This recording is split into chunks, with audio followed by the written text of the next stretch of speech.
Hey everyone, my name's Nekrotikk and this is Loki.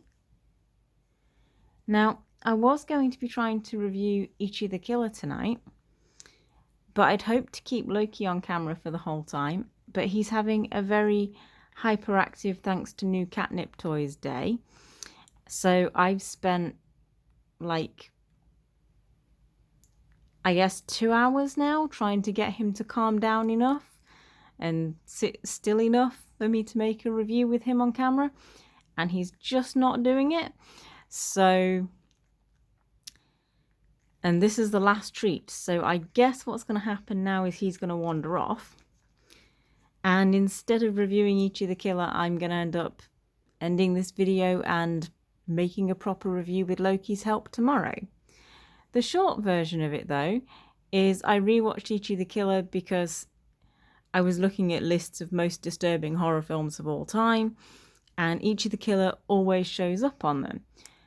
And it had been a few years since I'd watched it. There he goes. Actually, you know, I'm just going to keep talking and maybe Loki will come back, because really,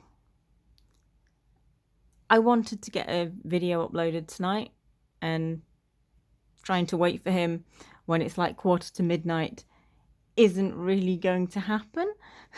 So yeah, it'd been a few years since I watched Ichi the Killer, and I thought I don't really remember it being that disturbing, so let's rewatch it. And on rewatching it, I didn't find it that disturbing. Now, it does deal with subject matter that will be upsetting to some people. There's rape, there's children being bullied, there's gang violence, and there's drug use. Obviously, there's murder.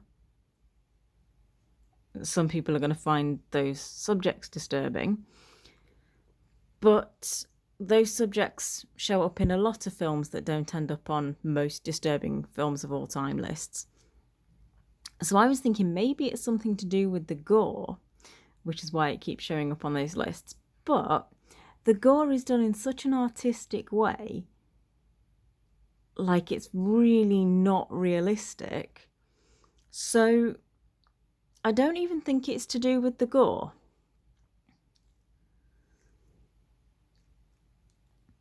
I personally think Ichi the Killer is one of the best films ever, and although it's not one that I watch very often,